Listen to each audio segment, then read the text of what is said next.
नमस्कार दोस्तों, आप सभी का study for UPSC PCS channel में स्वागत है।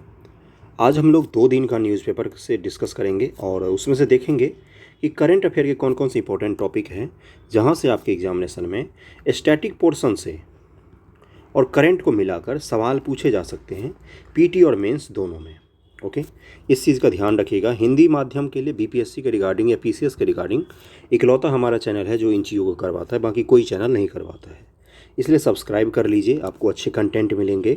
और 2 दिन का हम लोग न्यूज़ डिस्कस करेंगे और जो इम्पोर्टेंट न्यूज़ होगा उससे रिलेटेड कुछ और फैक्ट्स और डेटा को मैं अलग सोर्स से भी आपको बताऊंगा। ओके, ये कल का न्यूज़पेपर है, देखते हैं इसमें इम्पोर्टेंट अपने लिए क्या है और नोट कर लीजिएगा जहाँ तक संभव हो। अगर कुछ भी दिखे ऐसा जिसको आप नोट कर सकते हैं तो कर लीजिएगा, क्योंकि फैक्ट आपको डेली बेसिस पर अगर आप करेंगे न्यूज़पेपर से बस पढ़ के कि एक बार पढ़ लिया है, हाँ देखा हुआ टॉपिक है, तो आगे ही आपके काम आएगा। और कल मैंने पैटर्न को लेकर जो वीडियो बनाया था उसमें मैंने ये बताया था कि अगर चेंज भी होता है पैटर्न, ज़्यादा से ज़्यादा यूपीपीएससी के पैटर्न पर भी जाता है, तो जो आप लोग पढ़ रहे हैं उसी को पढ़ते रहिए, क्योंकि एनसीईआरटी से ही यूपीपीसीएस में भी सवाल पूछे जाते हैं। यूपीएससी के लेवल पे जाएगा तो भी बेसिक जीएस तो वही होगा। हाँ, करंट से रिलेट करके स्टैटिक पूछे जाएंगे, जैसे यूपीएससी में पूछा जाता है। जो जैसे अगर मान लीजिए हिस्ट्री का कोई टॉपिक है जो चर्चा में है, तो उसका स्टैटिक पोर्शन आपसे पूछ लिया जाता है। जैसे अजंता का केव मान लीजिए चर्चा में है, तो ये पूछ लिया जाएगा कि अजंता केव किस धर्म से संबंधित है और किस राजा ने बनवाया था, कौन किस किस राजा की इसमें देन है बनवाने में, और इसमें क्या क्या पाए जाते हैं। तो इस तरह के सवाल पूछे जाते हैं। तो बीपीएससी उतना एडवांस तो नहीं जाएगा, लेकिन आप ये उम्मीद कर सकते हैं कि करंट को स्टैटिक पोर्शन से जोड़कर मेंस एग्जामिनेशन में और पीटी एग्जामिनेशन में आपसे सवाल पूछे जाएँ। ओके, इस चीज़ का ध्यान में रखिएगा और ध्यान से देखते चलिएगा टॉपिक को, वीडियो को अंत तक देखिएगा। कौन कौन से टॉपिक है अपने काम का। एक सबसे इम्पॉर्टेंट टॉपिक है जो कल के न्यूज़पेपर में आया था, वो ये था कि चिकन नेक टूटने का अब नहीं सताएगा डर। मतलब चिकन नेक क्या है पहले तो ये देख लेते हैं। देखिए ये कौन सा जगह है, ये भूटान, बांग्लादेश और भारत का ट्राई जंक्शन है। यहाँ पर ये नेपाल देश है, ये बांग्लादेश है। यहाँ से एक संकीर्ण गलियारा जाते हुए अपने नॉर्थ ईस्ट को भारत से जोड़ता है। ये जो संकीर्ण सा गलियारा यहाँ पर आपको दिख रहा है, यही चिकन नेक कहलाता है। कौन सा पोर्शन मैं कह रहा हूँ, ये वाला पोर्शन जो है यही चिकन नेक कहलाता है। बहुत ही कम किलोमीटर इसकी चौड़ाई है, 20 किलोमीटर मात्र चौड़ा है और 60 किलोमीटर के करीब लंबा है। और यहाँ पर देखिएगा अगर ध्यान से तो आपको चीन की भी सीमा लगती दिखेगी, यहाँ तक चीन का सीमा लगा हुआ है। इसलिए ये जगह हमेशा खतरे में रहता है, वल्नरेबल रहता है, भारत के लिए कमज़ोर पॉइंट है यहाँ पर।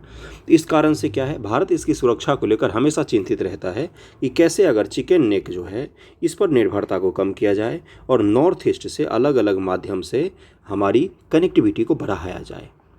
तो यही चिकन नेक है। अब नॉर्थ ईस्ट से कनेक्टिविटी बढ़ानी है तो उसका 2 हो सकता है। एक हो सकता है कि आप भारत से निकलें, ये है भारत, आप भारत से निकल कर म्यांमार जाएं और म्यांमार से नॉर्थ ईस्ट इंडिया में आ जाएं। ये देखिए यहाँ पर है म्यांमार है, भारत से म्यांमार, म्यांमार से नॉर्थ ईस्ट इंडिया। या तो भारत से बांग्लादेश के लिए होते हुए कोई नॉर्थ ईस्ट के लिए रोड बना दें हम, या तो ये हो सकता है कि हम भारत से बांग्लादेश के बंदरगाह होते हुए नॉर्थ ईस्ट में प्रवेश करें। यही सब अलग अलग माध्यम हो सकता है। मान लीजिए चिकन ने किसी कारण से बंद हो जाता है यहाँ पर, तो ये जो माध्यम है इसको जोड़ने में हमारा काम आ सकता है। तो इसी कारण से चिकन नेक हमेशा ही चर्चा में रहता है। ओके, तो इसी में बांग्लादेश के साथ हमने एक समझौता किया है जो बहुत ही ज़्यादा इम्पोर्टेंट है हमारे लिए, और वहाँ से सवाल पूछे जाने की संभावना, प्रबल संभावना है एग्जामिनेशन में। चीन के साथ युद्ध की स्थिति में सिलीगुड़ी कॉरिडोर यानी चिकन नेक टूटने से पूर्वोत्तर राज्य का शेष भारत से संपर्क कट सकता है तकरीबन। और उसके बाद से क्या लिखा है, वजह यह है कि पिछले 1 हफ्ते से भीतर पहले बांग्लादेश सरकार ने भारत को अपने चटगांव और मोंगलो पोर्ट से सामान ढुलाई की इजाज़त तो दी। 9 मई को कोलकाता के श्यामा प्रसाद मुखर्जी पोर्ट से निकलने वाले कार्गो शिपमेंट पहली बार म्यांमार के सितवे पोर्ट पर पहुंचा। भारत 2 दशकों से इस कोशिश में लगा हुआ था। अब यह आपसे क्या पूछेगा, आपसे पूछेगा कि सितवे पोर्ट किस देश में है। भारत 2 दशक से इस कोशिश में लगा हुआ था कि इन तीनों बंदरगाहों का इस्तेमाल पूर्वोत्तर राज्यों के साथ संपर्क स्थापित करने के लिए किया जाए। कौन कौन से 3 बंदरगाह भाई, चटगांव पोर्ट है बांग्लादेश में, मोंगला पोर्ट, सितवे पोर्ट, और अपना कौन सा हो गया, डॉक्टर श्यामा प्रसाद मुखर्जी पोर्ट जो है कोलकाता में। कोलकाता पोर्ट का क्या नाम है, जहाज पोर्ट का बंदरगाह का क्या नाम है, डॉक्टर श्यामा प्रसाद मुखर्जी पोर्ट, इसका भी नाम पूछ सकता है। Mongla port, Chittagong port, Sittwe port, Sittwe किस में है, म्यांमार में है। मोंगला और चटगांव कहाँ पर है, ये भारत में है, बांग्लादेश में है। बांग्लादेश में है। मोंगला और चटगांव पोर्ट कहाँ पर है? तो ये बांग्लादेश में है। आपने सुना भी होगा, चटगांव का संघर्ष का नाम सुना होगा 1930 के आसपास। मास्टर सूर्य सेन का नाम सुना होगा आपने, चटगांव विद्रोह का नाम सुना होगा, तो वही वाला चटगांव है ये। ओके, इस चीज़ का ध्यान रखिएगा, इन पोर्टों को ध्यान में रखना है। और भारत बांग्लादेश का रिलेशन जब भी IR मेंस में लिखना है तो वहाँ पर इसको कनेक्टिविटी देनी है कि हाँ भाई, इन पोर्ट को लेकर भारत ने समझौता किया है।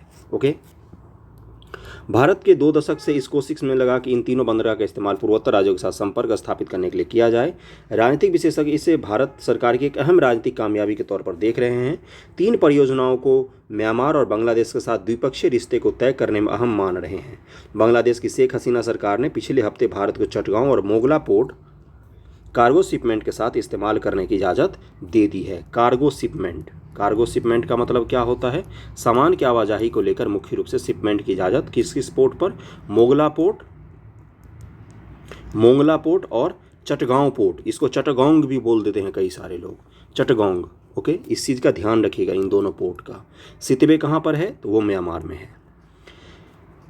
उसके बाद से क्या है? 2010 में हुआ था, दोनों देश में समझौता 2010 में हुआ था। इसके बाद पिछले 5 वर्षों के दौरान प्रधानमंत्री मोदी और PM शेख हसीना के बीच 3 मुलाकातों में विस्तार से चर्चा हुई। ये दोनों बंदरगाह पड़ोसी देश के सबसे बड़े पोर्ट हैं।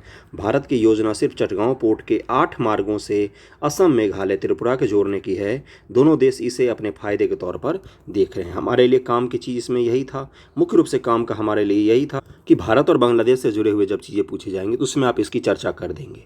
अब इसी न्यूज़ में एक और पक्ष भी है, दूसरा पक्ष भी है। कौन सा पक्ष है वो? अब उस पर चलते हैं। देखिए यहाँ पर क्या लिखा हुआ है।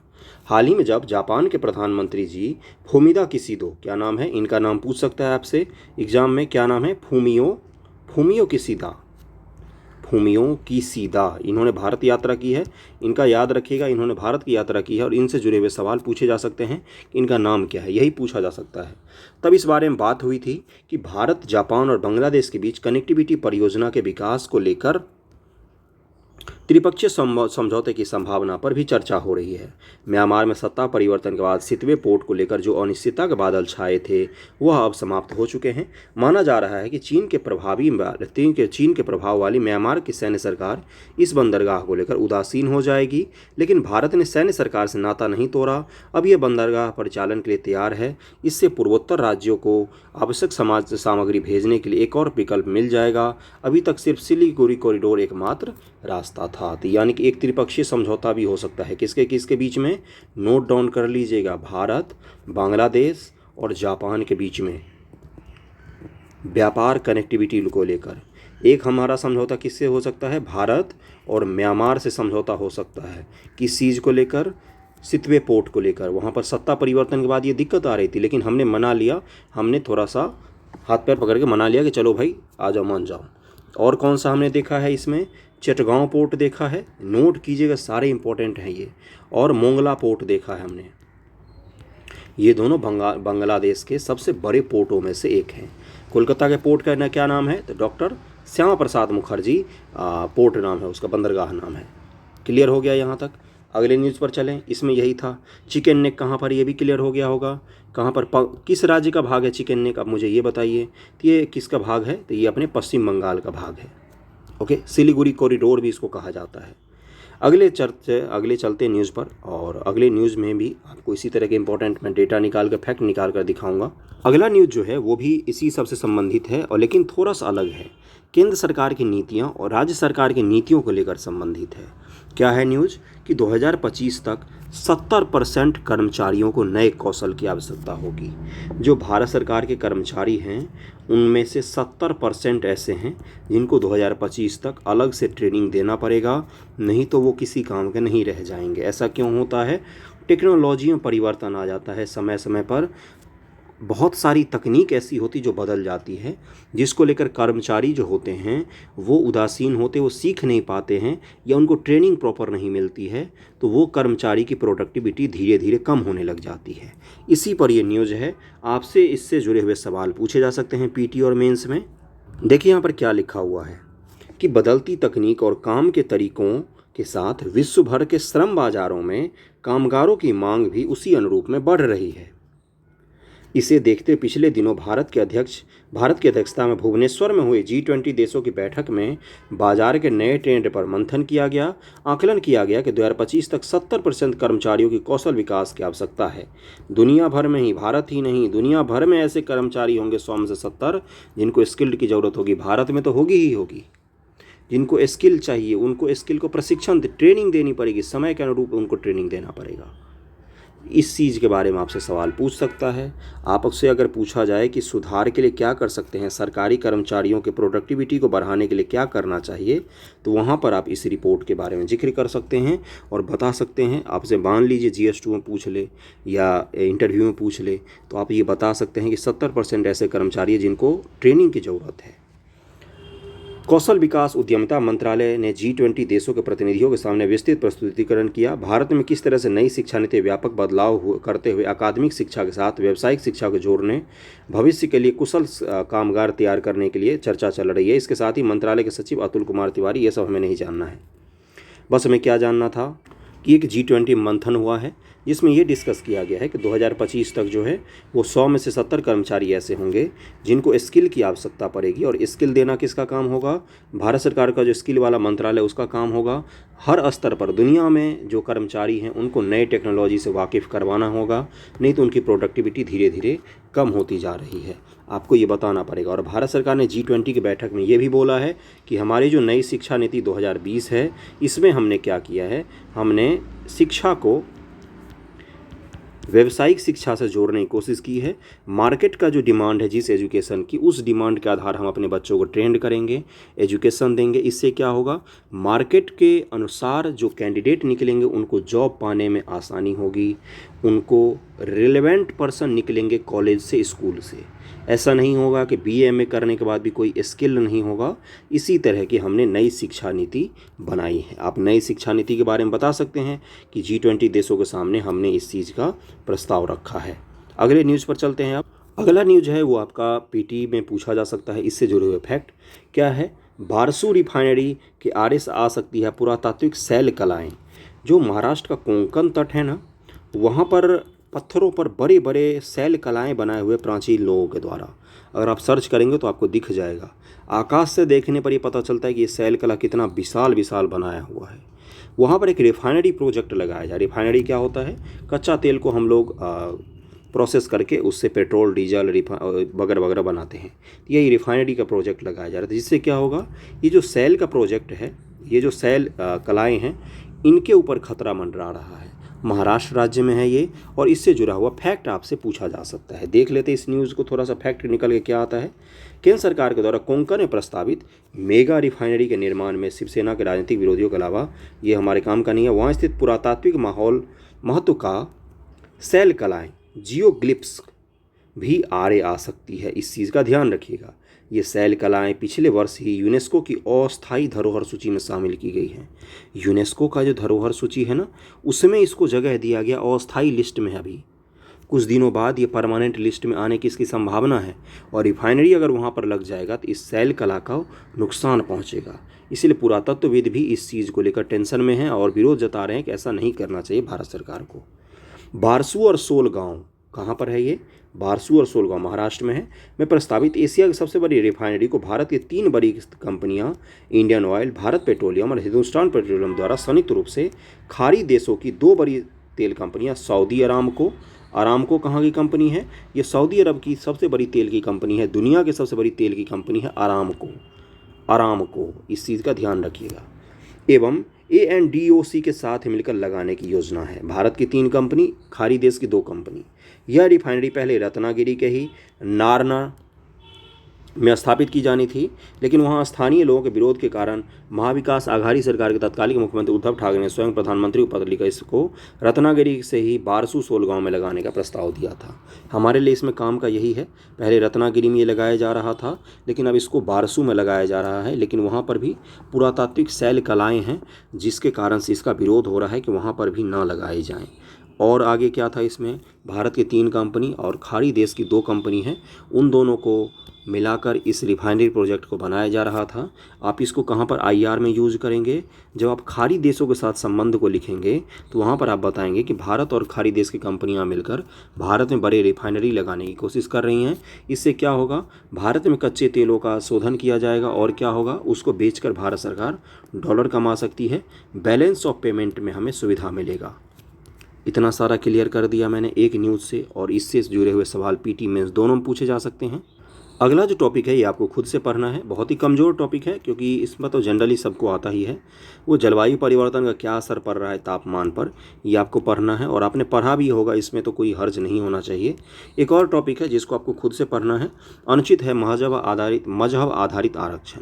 हमारे संविधान में किस किस आधार पर आरक्षण दिया गया ये आपको पता होना चाहिए। हमारे संविधान में धर्म के आधार पर आरक्षण नहीं दिया गया था, सामाजिक स्तर पर दिया गया था जिसमें जातिगत आरक्षण आता है, और अब आर्थिक स्तर को भी शामिल कर दिया गया है। लेकिन चूंकि कर्नाटक में धार्मिक स्तर आरक्षण को लेकर कर्नाटक चुनाव के कारण बहुत ही ज़्यादा चर्चा में है, तो इसलिए आपको ये पता होना चाहिए। इसमें कुछ फैक्ट हैं जो मैं आपको बता देता हूँ। जैसे संविधान का आर्टिकल 15 के अनुसार क्या है कि पंथ, मूलवंश, जाति, लिंग या जन्म स्थान के आधार पर विभेद नहीं किया जा सकता है। उसके बाद से क्या है, एक और इसमें क्या फैक्ट दिया हुआ था कि संवैधानिक विषयों पर विचार के लिए संविधान सभा की कार्यवाही महत्वपूर्ण है। विभिन्न समुदाय के विशेष रक्षोपाई के लिए सभा ने सरदार पटेल की अध्यक्षता में अल्पसंख्यक मूल अधिकार आदि संबंधी परामर्शदाता समिति गठित की थी। संविधान सभा जब बना था तो उसमें अल्पसंख्यकों संबंधी समिति किसके पास थी? तो सब सरदार पटेल जी उसके समिति के अध्यक्ष थे। समिति की सिफारिश पर जब सभा में 1 अगस्त 1947 से बहस हुई तो उसमें सरदार पटेल ने कहा था कि पूर्वी पंजाब और पश्चिमी बंगाल में कुछ कठिनाइयां हैं, इस प्रश्न पर आगे विचार होगा। डॉक्टर राधाकृष्णन ने कहा था कि हम समिति की रिपोर्ट को स्वीकार नहीं कर रहे हैं, हमने कुछ संशोधन किए हैं, हम सुव्यवस्थित प्रजातांत्रिक राज्य की स्थापना कर रहे हैं। संविधान सभा 25-26 मई 1949 को बहस हुई। पटेल ने कहा कि पूर्वी पंजाब और पश्चिम बंगाल को लेकर हमारे सुझाव अपूर्ण हैं, विभाजन का प्रभाव अज्ञात था, इसलिए इस पर विचार करने के लिए एक उपसमिति नियुक्त की गई। उपसमिति ने प्रतिवेदन दिया कि कुछ मुस्लिम प्रतिनिधियों ने संविधान पारित होने के बाद कहा था कि अब सब रक्षण समाप्त हो जाने चाहिए, यह अल्पसंख्यकों के हित में है। पटेल ने कहा कि एक असांप्रदायिक राज्य के लिए और अल्पसंख्यकों के हित में अच्छी यह है कि वे बहुसंख्यकों की सद्भावना तथा न्याय बुद्धि पर विश्वास करें। उन्होंने कहा था कि अल्पसंख्यकों के हितों में ये होना चाहिए कि वो आप बहुसंख्यकों से डरे नहीं, उन पर विश्वास करें।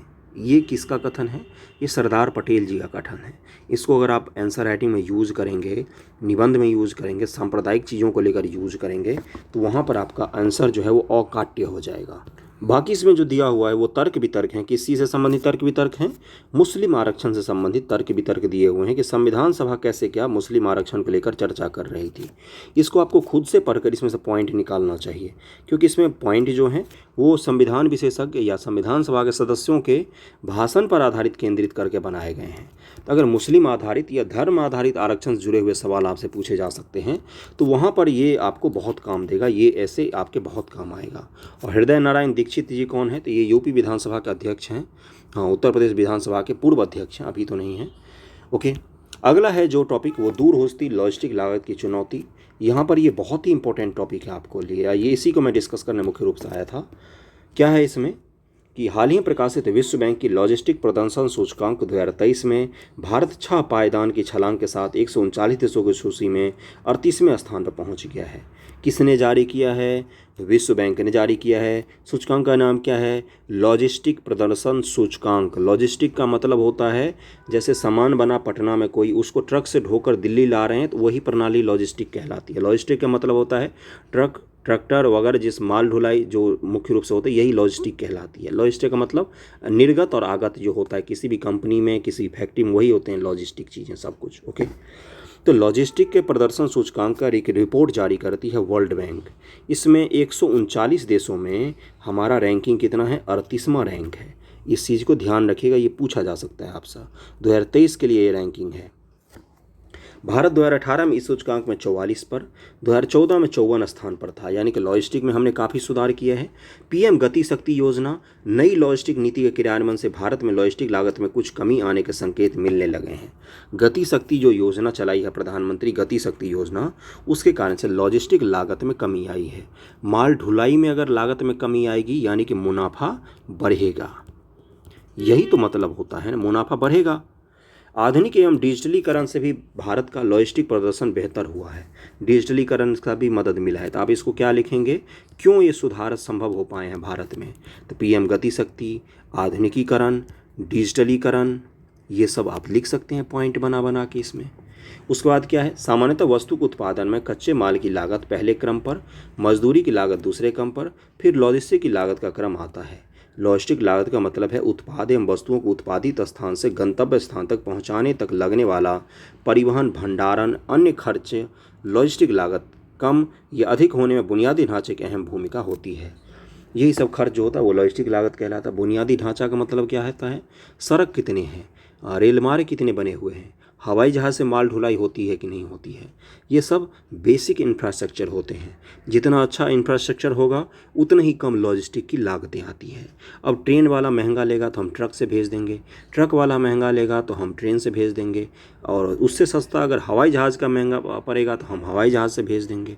ये सब क्या कहलाती हैं, लॉजिस्टिक कहलाती हैं। वर्ल्ड बैंक ने रिपोर्ट जारी किया है। आपसे ये पूछ सकता है कि लॉजिस्टिक के समक्ष आने वाले चुनौतियां कौन कौन सी हैं, तो आप क्या बताएंगे? सड़कें अच्छी नहीं हैं, रेल टाइमली नहीं चलती है, मालगाड़ी कब पहुंचती है कोई माय बाप नहीं होता, फ्लाइट की सुविधा, फ्लाइट से कार्गो की सुविधा भी उपलब्ध नहीं हो पाई है, हवाई पट्टियाँ छोटी हैं, बड़े मालवाहक जहाज़ नहीं आ सकते, नदियों में हमारा जो नदियों के थ्रू ट्रांसपोर्टेशन हो सकता है वो अभी भी नहीं है। ये सब चुनौती हैं। सुधार क्या क्या बता सकते हैं? पीएम गति शक्ति, हाईवे बन रहे हैं, एक्सप्रेसवे बन रहे हैं, एयरपोर्ट बन रहे हैं जगह जगह, माल गाड़ी जो होती हैं उनके टाइम टेबल को फिक्स किया जा रहा है, रेल पटरियों की संख्या बढ़ाई जा रही है। ये सब आप क्या बता सकते हैं? ये सब काम हो रहे हैं। और चुनौतियाँ भी बता दी मैंने, काम भी बता दिए हैं आपको। ओके, लॉजिस्टिक लागत कम या अधिक होने बुनियादी ढांचे की अहम भूमिका होती है। यदि बुनियादी ढांचे की सुविधाएं उपयुक्त हो तो तेजी से सामान पहुंचने, परिवहन संबंधी चुनौती और ईंधन की लागत कम होने में भी लॉजिस्टिक लागत कम हो जाती है। यदि निर्धारित समय में बुनियादी ढांचे संबंधी परियोजना पूरी हो जाती है तो भी लॉजिस्टिक लागत में कमी हो जाती है। ओके, उल्लेखनीय है कि भारत सरकार की गति शक्ति परियोजना करीब 100 लाख करोड़ रुपए की महत्वाकांक्षी परियोजना है। 100 लाख करोड़ का भारत सरकार का परियोजना है जिसका लक्ष्य देश में एकीकृत रूप से बुनियादी ढांचे का विकास करना है। वस्तुतः देश में सड़क, रेल, राजमार्ग आदि से जुड़े जो इंफ्रास्ट्रक्चर हैं वो अलग अलग 16 मंत्रालय और विभागों का अधीन है। इन सबको कंबाइंड करके एक पोर्टल के पर लाया गया है, गति शक्ति पोर्टल, उसी का काम करते हैं। अब जहाज रानी के लिए अलग मंत्रालय है, हाईवे के लिए अलग मंत्रालय, तो इन सभी मंत्रालयों को जोड़कर एक क्या किया गया है, एक नोडल जैसा बना दिया गया है कि सब लोग समन्वय ढंग से कर सकें, जिससे ये ना हो कि एक का फाइल दूसरे जगह अटका पड़ा है, दूसरे का फाइल तीसरे जगह अटका पड़ा है। और यही पीएम गति शक्ति नाम से जो पोर्टल है वो यही काम मुख्य रूप से करता है। 16 मंत्रालय विभाग का अधीन है, इनके बीच में सलाहकार समन्वय बढ़ाना गति शक्ति योजना का मुख्य ध्येय है कि इतने सारे मंत्रालय हैं, इनके बीच में समन्वय अगर सही बैठ जाएगा तो हमारा जो परियोजना की बनने में समय लगता है परियोजनाओं को वो कम हो जाएगा धीरे धीरे। गति शक्ति पोर्टल पता है क्या, पता चल गया क्या होता है और क्या है उस परियोजना का मुख्य लक्ष्य। इस योजना के तहत विभिन्न विभागों के अवसंरचना विकास से जुड़ी गतिविधियों को एक केंद्रीकृत डिजिटल पोर्टल के तहत लाया जा रहा है। साथ ही रेलवे, सड़क, बंदरगाह, जलमार्ग, हवाई अड्डे, सार्वजनिक परिवहन और लॉजिस्टिक इंफ्रास्ट्रक्चर के रूप में चिन्हित किए गए 7 इंजनों के तहत भारतमाला, राजमार्ग, सागरमाला, उड़ान, भारत नेट, रेलवे विस्तार, अंतर्देशीय जलमार्ग विस्तार जैसी महत्वपूर्ण योजनाओं को समन्वित रूप से आगे बढ़ाया जा रहा है। वस्तुतः नई लॉजिस्टिक नीति गति शक्ति योजना के अनुपूरक है। इसका मुख्य लक्ष्य माल परिवहन की लागत घटाकर सभी उद्योगों को बढ़ावा देना और वैश्विक व्यापार में भारत की हिस्सेदारी बढ़ाना और अगले 10 वर्षों में लॉजिस्टिक सेक्टर की लागत को घटाकर 10% तक हमें लाना है। मुख्य लक्ष्य हमारा यही है और यही आपसे सवाल भी पूछा जा सकता है। चूँकि वर्तमान में लॉजिस्टिक का ज़्यादातर काम सड़कों के जरिए होता है, अतः अब नई नीति के तहत रेल ट्रांसपोर्ट के साथ साथ शिपिंग जो नदियों के साथ परिवहन होंगे, इसलिए नेशनल वाटरवे इतने सारे बनाए जा रहे हैं और एयर ट्रांसपोर्ट पर जोर दिया जा रहा है। 50% कार्गो को रेलवे के जरिए भेजे जाने का लक्ष्य रखा जा रहा है। सड़कों पर ट्रैफिक को कम किया जा रहा है। देश से बुनियादी ढांचे का तेजी से निर्माण होने लगा है। ऐसे में इंजीनियरिंग, डिजिटलीकरण, बहुत साधन परिवहन जैसे क्षेत्र पर जोर देकर माल ढुलाई क्षमता में सुधार किया जा रहा है। यहाँ तक क्लियर हो गया होगा। बहुत सारा डेटा इसमें से निकल कर आया है और इधर भी डेटा है कुछ जो आपको पढ़कर इसमें से निकाल लेने। मुख्य रूप से मुझे इसका क्रक्स समझाना था कि इसका सार क्या निकला है। सार मैंने आपको बता दिया। काफ़ी सारा कुछ क्लियर हो गया होगा इस टॉपिक से। दो और टॉपिक है जो मैं आपको होमवर्क तौर पर दे रहा हूँ, उसको आप पढ़िएगा अच्छे से। पढ़कर उसमें से पॉइंट निकाल कर लिखने की कोशिश कीजिएगा, उसको आपके लिए बहुत बेनिफिशियल है वो दोनों टॉपिक। एक है मानव हित के अनुकूल आसान बने राह, मतलब एआई को मनुष्य के लिए कितना ज़्यादा अच्छा बनाया जा सकता है, इस पर हमें विचार करने की ज़रूरत है ना। और दूसरा एक और टॉपिक है, वो टॉपिक कौन सा है मैं दिखा देता हूँ आपको, और आसान टॉपिक है, वो तो बहुत ही आसान है। चीन, पाकिस्तान और अफगानिस्तान आपसी सहयोग बढ़ाने पर सहमत हुए हैं, इससे जुड़े हुए सवाल भी पूछे जा सकते हैं। ओके, तो आज तक यहीं तक था। इसमें जो जो मुझे बताना तो बता दिया है मैंने। अगले वीडियो में जल्दी ही अगले न्यूज़पेपर में देखेंगे, अगले निबंध के टॉपिक को डिस्कस करेंगे। Okay, thank you so much आप सभी का।